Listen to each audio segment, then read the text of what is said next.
Hello everyone, today I will compare the two garage kits that I used, the epoxy. The single car garage is going to get the Oleum rock solid epoxy, and a two car garage will get the Leggari epoxy. I found some old pictures before I did the epoxy. I did not record all the steps because you can find more how to do all the steps in all the videos that are posted on YouTube by different YouTubers. As you can see, I already sealed the expansion joints and concrete cracks with the gray Rust-Oleum concrete patch. You can find everything at Home Depot, Lowe's, or even Amazon. Amazon is a little bit more expensive. Right now I'm using a Rust-Oleum degreaser mixed with water. I used a push broom and gave it a good scrub and sprayed it away with clean water. After letting it dry for 3 days, the next step was to mix the epoxy in a bag and roll it in with the roller. After that, I used spiked shoes that I purchased from Amazon for $18. This way I can walk on fresh epoxy and spread the flakes. It was pretty easy to apply this epoxy. 24 hours later, it was ready to walk on. Because of the pandemic, everything was sold out and I had a hard time finding the Rust-Oleum epoxy. But when it came to purchasing Leggari epoxy, I was surprised how fast and easy it was to buy it online. It was in stock and the shipping was super fast. I thought it would take about a week or so, but it was at my doorsteps within 2 to 3 days, if not sooner. All I had to do was go online and put a square footage of my garage, choose what color flakes I wanted, and that was it. I went a different route with the two-car garage. I took the felt out that was between the concrete wall and the floor. I didn't want my two-car garage to look like a single-car garage did with the felt left in place.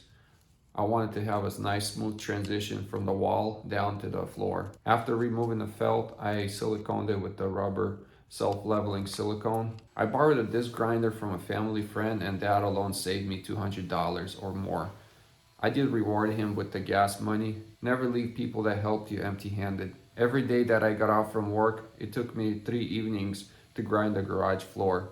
It's a slow process. Make sure that you use a cyclone bucket because if you don't, your vacuum filter will get clogged up super fast. Of course, if I used a bigger grinding machine, I would have saved a lot of time, but that would have costed me over $240 to rent it. Like I said, because of pandemic, I could not find a Rust-Oleum concrete patch to fill in the expansion joints, and I used a different expensive brand from Home Depot. After I filled in the expansion joints, I flattened them out with a grinder. Now, you can still buy the Leggari concrete patch on their website. They do sell it. Now comes the fun part. Like previously said, I'm not gonna go over every step how to do it because Leggari sends you all the step-by-step videos how to prep and apply epoxy, and you can find a lot of videos from Leggari on their YouTube channel. I did most of the work in the evenings because this summer we had a super hot days and most days were over 105 degrees. I did everything by myself and this product gives you plenty of time to work with. I waited till the temperature dropped below 90 degrees and kept dropping. The first step is to use a roller to put down a 2-part primer.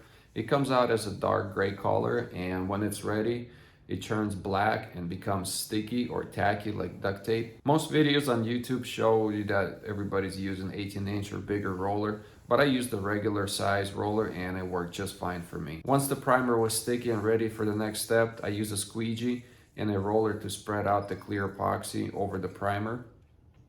I used the bucket with flakes, and let me tell you, Leggari gives you a ton of flakes. I threw the flakes on the wall nice and hard, and then the rest were like feeding the chickens.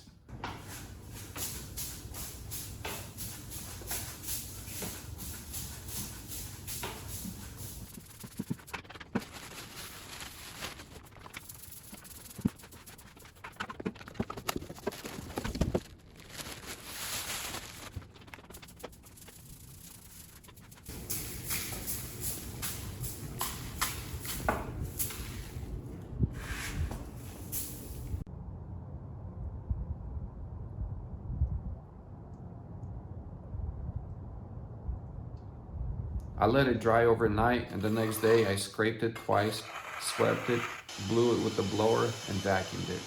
On the third day, I mixed up a second batch of clear epoxy, and the same as previously, spread it with the squeegee, and then rolled it. I gave it 24 hours, and it was ready to drive on.